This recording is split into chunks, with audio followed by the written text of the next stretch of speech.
안녕하십니까. 오늘은 삼쌀에 대해서 알아보도록 하겠습니다. 지난주에 삼쌀과 태세에 대해서 조금 언급을 했고요. 오늘은 조금 더 자세히 삼쌀을 알아보도록 하겠습니다. 내용이 방대하기 때문에 한 번에 다 얘기할 수는 없어요. 그래서 간략하게 개념을 이해하는 정도로 넘어가도록 하겠습니다. 삼쌀은 종류가 세 가지입니다. 그래서 세 가지 쌀이라고 해서 삼쌀이라고 명칭을 부여했습니다. 즉, 세 개의 쌀인데 이 세 개의 쌀은 겁쌀 또는 잿쌀, 새쌀이라고 해서 세 가지 쌀을 의미합니다. 이름을 들어보면 상당히 무시무시합니다.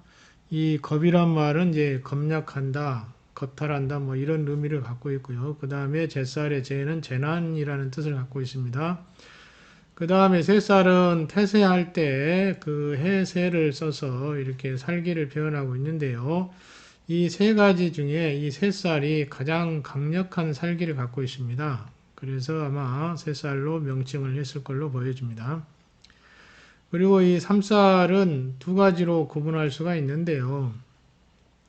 첫 번째는 이제 방위상의 삼쌀이 있고, 두 번째는 시간상의 삼쌀이 있습니다. 즉, 방위상의 삼쌀은 동토라든지 뭔가 행위를 할 때 중요한 방위가 되겠고요. 그 다음에 시간상의 삼쌀은 택일할 때 가장 많이 활용되고 있는 삼쌀입니다. 그래서 두 가지는 많이 애용되고 있는 것 중에 하나입니다. 그래서 삼쌀에서는 두 가지를 구분해서 이해를 해주시고 그 다음에 택일에서 삼쌀을 또 응용해 보시기를 바랍니다. 자, 밑에 보시면 표에 삼쌀의 내용에 대해서 요약을 해놨습니다. 해묘미 방향, 즉 삼합하고 방합의 응용인데요. 해묘미 삼합, 인호술 삼합, 그 다음에 사회축 삼합, 신자니 삼합이라고 해서 또 이것도 이해가 안 되시는 분들은 또 기초를 더 하셔야 될 텐데요. 이 12지지 중에 3개의 방이 합이 됩니다. 이 3개의 방이 합인데 거의 삼각형으로 그려지죠. 그래서 3개의 방이 합은 삼합인데 이 삼합은 12포태로 나누자면 생학묘에 들어갑니다. 생학묘. 그래서 이제 이 강력한 기장을 형성하는데 이것과 이 해묘미의 묘, 중간에 보시면 그 제왕에 해당되는 좌오묘유가 있습니다. 삼합에는. 이 좌오묘유와 상충하는 방위, 즉 대충하는 방위의 방합을 일컬어서 삼살방이라고 합니다. 그래서 세 가지로 표시하고 있죠. 만약에 해묘미라고 한다면 오행이 이제 목이죠. 이것과 상대 방위는 서쪽입니다. 그래서 서쪽에 유가 나와 있죠. 신유술에 유가 나와 있습니다. 그러면 유만 삼살이 되는 것이 아니고 그 방위 전체의 조합인 신유술 전체가 삼합이 됩니다. 그래서 차례대로 신은 겁살, 그 다음에 유는 잿살, 술은 새살로 이해하시면 될 것 같습니다. 그리고 이쪽 방위는 이제 금요의 조합이 되는 거죠. 방합 신유술은 금요에 해당이 됩니다. 방위로는 서방에 해당이 되고요. 따라서 이 서방에 동토를 한다라고 한다면 해묘미 일자를 고려하면 안 되겠죠. 만약에 이런 해묘미 날을 선택해서 이 서방에 수리를 한다면 삼살을 범하게 됩니다.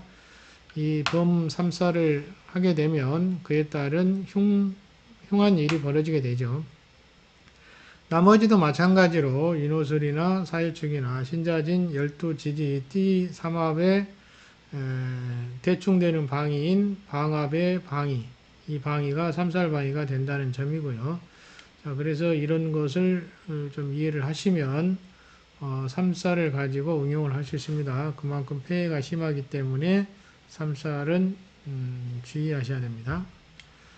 만약에 올해가 신묘년이다 그러면 지지가 묘죠. 천간은 신, 지지는 묘로 되어 있습니다. 그러면 여기 위에 나와 있는 표에 나와 있는 것처럼 해묘미 삼합국에 들어가게 되는 것이죠.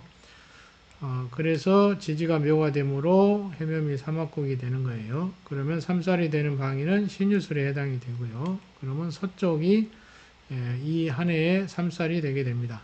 바로 내년이죠. 계묘년도 마찬가지로 묘가 되기 때문에 신묘년뿐만이 아니고 지지의 삼합으로 삼사를 판단하기 때문에 신묘년뿐만 아니라 계묘년 내년 2023년 계묘년에도 삼합의 방위는 삼살의 방위는 서방이 됩니다. 그쪽 방위는 수리할 때 주의하셔야 됩니다.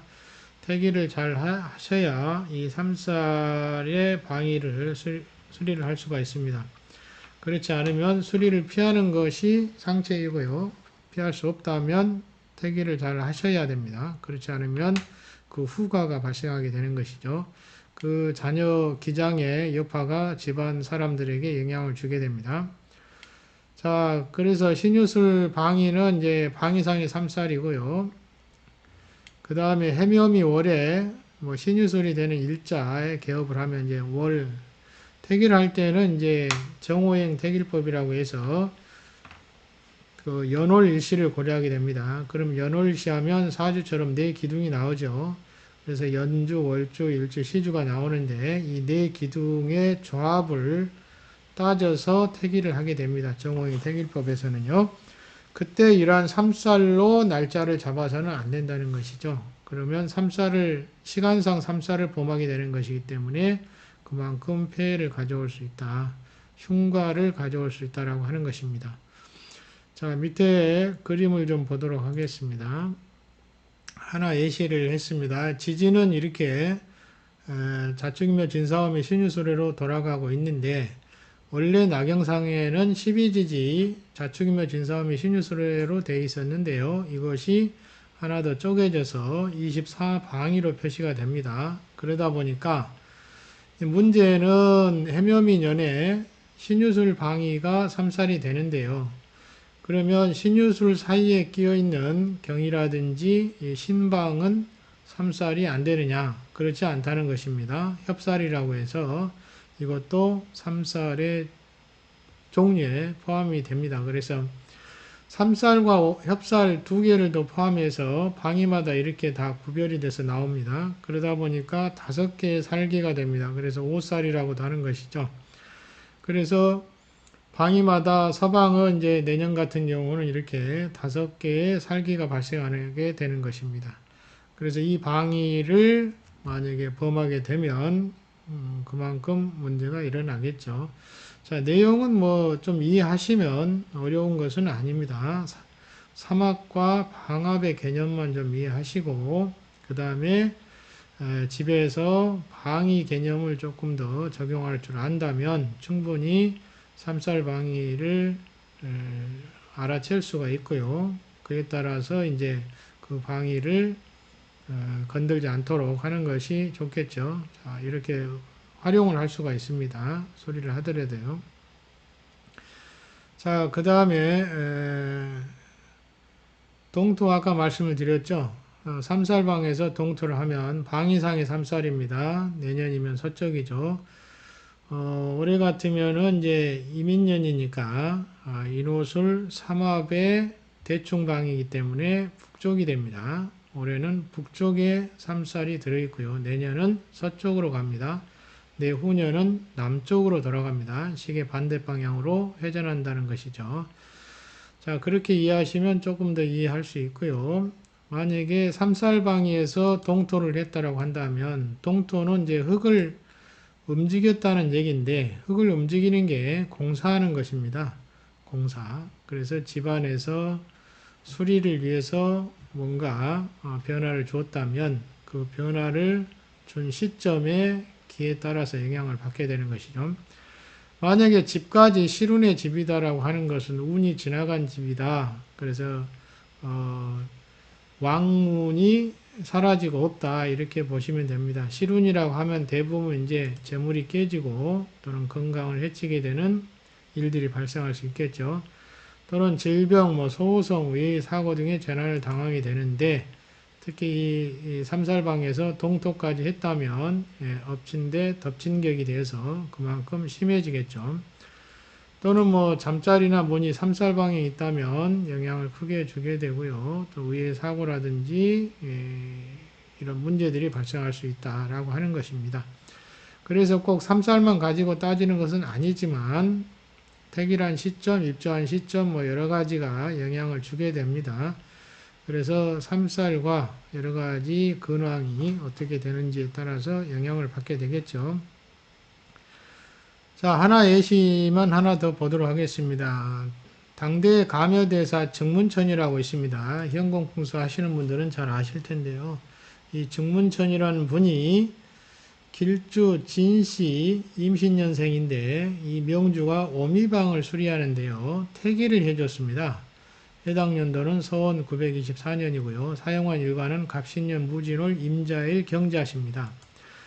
임신년생이면 오미방은 3살방이가 됩니다. 이 3살방이가 되는데 이 3살방을 수리한다면 문제가 일어날 수 있겠죠. 특히 임신년생한테 영향을 주게 되는데 이 영향을 어떻게 이 정문천 선생은 변화를 주었을까요? 태기를 통해서 변화를 주게 됩니다.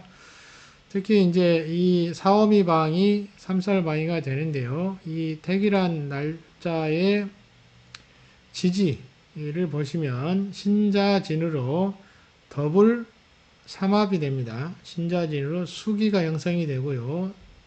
그 다음에 태기란 일도 임수일자에 태기를 했습니다. 그리고 진씨도 임신년생이기 때문에 천간이 임수에 해당이 됩니다. 그래서 강한 수기를 형성하고 있죠. 그래서 길주 진씨의 기력을 도우면서 삼살을 방어하는 것이죠.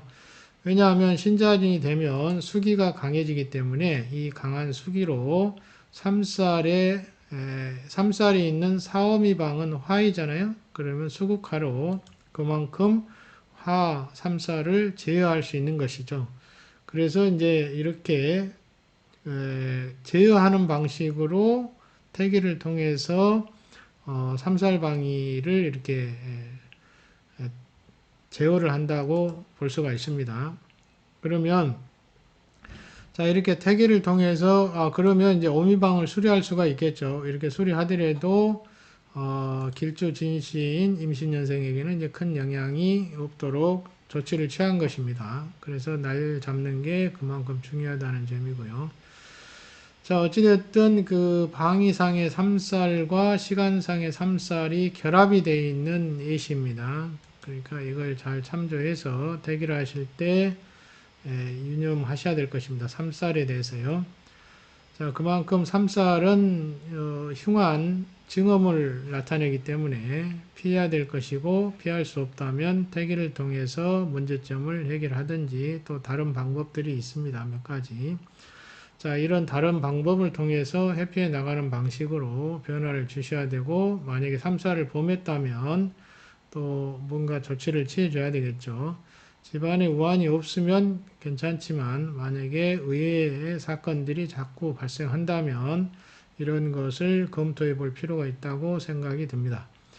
자, 어려운 내용입니다. 3살에 대해서 초보자는 이해하기가 상당히 어렵고요. 그래서 삼합이라든지 방합의 개념을 좀 이해하셔야 이런 내용이 좀 쉽게 들어오지 않을까 그런 생각이 듭니다. 자, 오늘은 여기까지 하겠습니다.